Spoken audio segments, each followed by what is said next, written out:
میں چند دن پہلے کا واقعہ سنا رہا ہوں. ہمارے جسٹس انوار صاحب ملنے ہیں, والد صاحب دفتر میں تھے, بچے بھی اللہ کرنا گھر سے بچے آ گئے. میں اکثر چھوٹے بیٹے کی بتا دوں, اس کا قدرتی رجحان اینیملز کی طرف. تو میرے آفس کے سامنے میں 16 کیمروں کی ایک LCD لگی ہوئی, اس میں سے ایک روم میں جولی فونکس کی کٹ پڑی ہوئی تھی, وہ نئی لا کے رکھی تھی, ہمیں ٹریننگ کروا رہے ہیں اس پہ, فری ٹریننگ کروا رہے ہیں. تو جولی فونکس کی کٹ اگر کبھی آپ دیکھیں نا گوگل پہ, تو اس میں ایک سنیک ہوتا ہے اور ایک ماؤس ہوتا ہے. بچے کا قدرتی رجحان کس میں؟ اینیملز میں. اس نے وہ 16 کیمروں میں دوران کھانے پینے چائے کے دیکھا کہ یہ سانپ اور چوہا کہاں سے آ گیا. وہ غائب ہو گیا دفتر سے. اس کو پتا کیا جی کہاں, وہ دیکھا جی اس سکرین پہ, وہ اس کمرے میں. اس کو پکڑ کے وہ واپس بلاؤ بھائی, چائے ٹھنڈی ہو رہی, اتنا کچھ منگوایا, چپس ہیں, پکوڑے ہیں کھانے کے لیے. واپس 10 منٹ گزرے, پھر وہ بھاگ گیا. تو میں نے جج صاحب کو کہا, میں کہا جج صاحب دس از کالڈ نیچرل ٹیلنٹ. میں جتنا بچانا چاہوں وہ جس طرف لپکتا ہے, لیکن ہم سنتے نہیں ہیں. اسے اوے چپ کر جا, ہم ڈسکنیکٹ کر دیتے ہیں اس قدرتی رجحان کی طرف جانے سے, ڈسکریج کرتے ہیں, انسلٹ کرتے ہیں. مجھے آج بھی یاد ہے, I was in class 8, تو میں 7 والے سے بات کر رہا ہوں, نیچرل ٹیلنٹ. کوئی بات کر رہا, اپنا خواب بتا رہا ہے, ایسے کروں. تو میرے ٹیچر نے پکڑ لی, کیا بول رہے ہو؟ تو میں نے ساتھ ہی اس کا ہاتھ دبا کے کہا, اوے نہ بتا. اسے کہ آپ کہتے ہیں نہ ہی بتائے یار, بہت زیادہ ٹیچر کو کنفرم ہو گیا یہ تو بات ضرور سننی, گندی بات, گندی گندی گندی گندی گندی. ٹیچر نے 2 اس کو لگائی, 2 مجھے لگے. بتاؤ. 7 والا بول پڑا, اس نے کہا یہ کہہ رہا ہے میں بڑے ہو کے کتابیں لکھوں گا. آپ جانتے ہیں پھر اس کے بعد کیا ہوں؟ پہلے 2 پڑھی تھی, پھر 10 پڑھی. تو نے شکل دیکھی کتابیں لکھے گا. آج اللہ کا شکر ہے 10-11 ہو گئی ہیں. لیکن ایک بات بتاؤں آپ کو,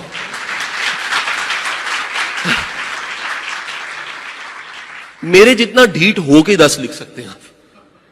عام طور پہ وہ 10 بندے کو ڈڈ کر دیتی ہیں, خواب کو چکنا چور کر دیتی ہیں.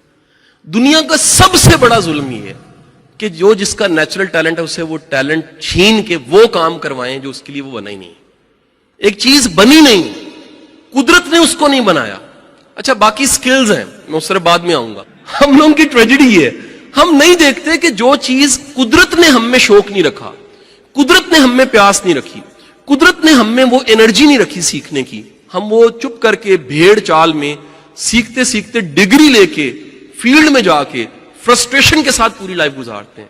ساری زندگی انجوائے کرنا ہے, اس کا بہترین طریقہ ہے وہ کام کرو جو پسند ہے, وہ کام کرو جس میں دل لگتا ہے, وہ کام کرو. پیسے تھوڑے کما, میں آپ کو بتاؤں پیسہ ایک رسک بڑی عجیب چیز ہے. ہم سمجھتے ہیں بڑا پڑھیں گے تو کمائیں گے. اس ملک میں جو بڑا بڑا کما رہے ہیں وہ پڑھے لکھے نہیں ہیں. جس بھی چیز کے لیے بنے ہوتے ہیں یہ یاد رکھیے گا, اللہ بڑا مہربان. اللہ آپ کو اشارے دینے لگ پڑتا ہے. ایسے لوگ ملیں گے آپ حیران ہوں گے یہ بندہ مجھے کیوں ملا ہے. اس بندے کی کمپنی میں آپ کو لگے گا مجھے کچھ کرنا چاہیے. ایسا لیکچر مل جائے گا, ایسی ویڈیو مل جائے گی, ایسی کتاب مل جائے گی, ایسا واقعہ ہو جائے گا, ایک ایسا ایونٹ ہوگا, آپ حیران ہوں گے کہ یہ میں کہاں پہنچ گیا, یہ ایونٹ میرے ساتھ کیوں ہے. آپ تھوڑا سا سمجھیں گے تو آپ کو پتہ لگے گا اومنز ہیں, اشارے ہیں. نیچر آپ کو پہلے سے گائیڈ کر رہی ہوتی ہے, یہ کام تمہارا نہیں ہے.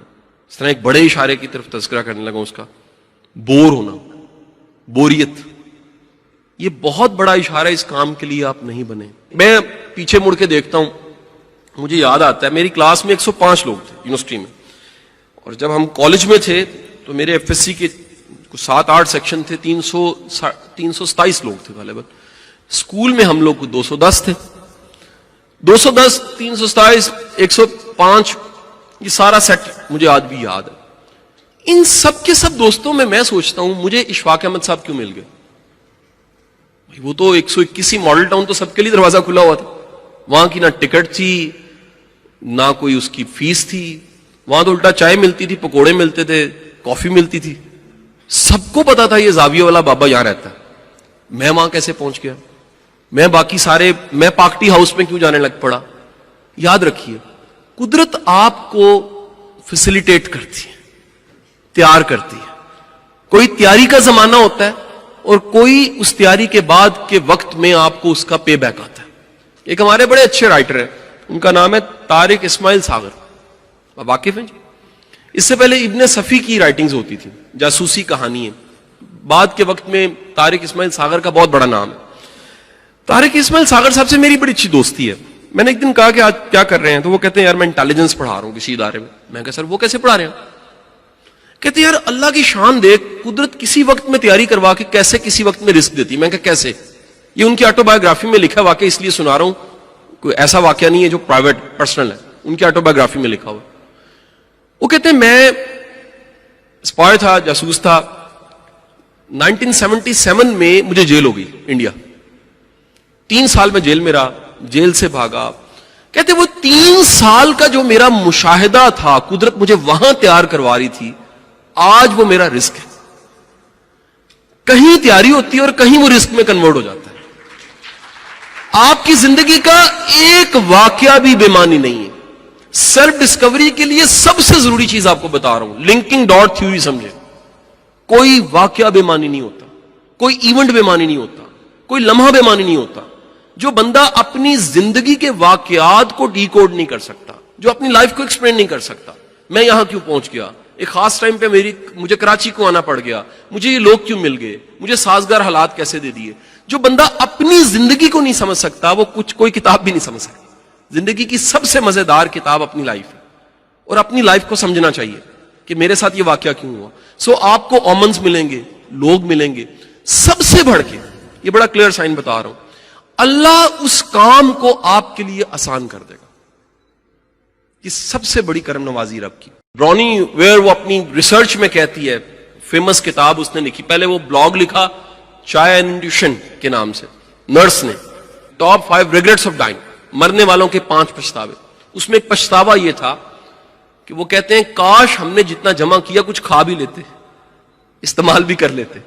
ہم جمع کرتے کرتے اکٹھا کرتے کرتے, اور کبھی جا کے اس پہ بھی ریسرچ کیجئے گا فری ٹائم پہ شام میں بیٹھ کے. جب 9/11 کا واقعہ ہوا نا سر, 9/11 کہا جاتا ہے دنیا کی ہسٹری کئی بار 2 حصوں میں تقسیم ہوئی, اور اگر ورلڈ پالیٹکس آپ جانتے ہو تو 9/11 کے بعد 2 حصوں میں تقسیم ہوگی. 9/11 سے پہلے کی دنیا کچھ اور ہے, 9/11 کے بعد کی دنیا کچھ اور ہے. پوری دنیا کے سارے نیریٹیوز چینج ہو گئے. 9/11 کا واقعہ ہوا, اور 9/11 کے واقعے کے بعد انہوں نے پاس میں ایک میوزیم بنا دیا. اس میوزیم میں وہ جب ہٹ کر گئے دونوں جہاز ہٹ ہونے کے بعد, جو لوگ نچلے فلورز پہ تھے نا, obviously بلڈنگ شیک ہونا شروع ہوئی. ان کی جو لاسٹ کنورزیشن کالز تھی, جن کو شیور شاٹ پتا ہے کہ میں اب یہ بلڈنگ گرنے والی اور میں نے بچنا نہیں, جو مرضی ہو جائے, لاسٹ مومنٹ پہ جو کال تھیں ان کو سیو کر لیا گیا, اور اس کنورزیشنز کو اس میوزیم میں رکھا گیا ہے. کوئی جانا چاہے جا کے سنے ان کنورزیشنز میں کیا ہے. آپ جانتے ہیں کیا ہے کنورزیشن میں؟ پچھتاوے ہیں. کاش میں تمہیں بتا دیتا میں تم سے کتنا پیار کرتا تھا, کاش میں وہ جو میں نے بنایا میں استعمال بھی کر سکتا, کاش میں اپنے ابا کو گلے لگا لیتا, کاش میں اپنی لائف کو خوش ہو کے جیتا, کاش میں پیسے بنانے کی ریس کا شکار نہ ہوتا. پچھتاوے ہیں.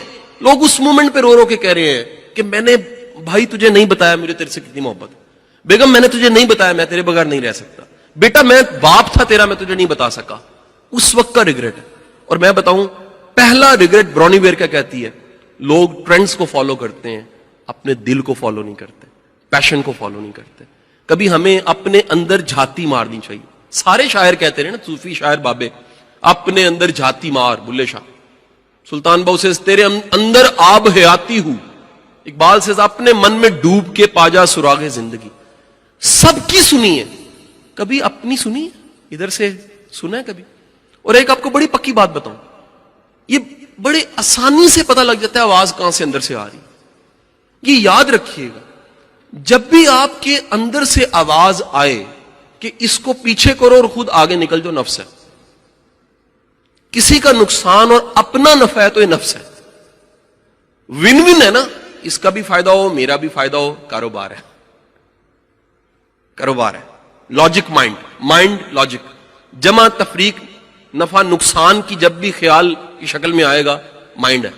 اور جب بھی کبھی مایوسی آئے گی نا, یاد رکھیے گا شیطان ہے, اس کا سورس شیطان. اور جب بھی کبھی اپنا حق چھوڑ کے دوسرے کو دینے کی بات آئے گی, دل کی آواز. دل کبھی جھوٹ نہیں بولے گا, یہ روح ہے آپ کی, اندر سے آواز آئے گی مجھے یہ کرنا چاہیے.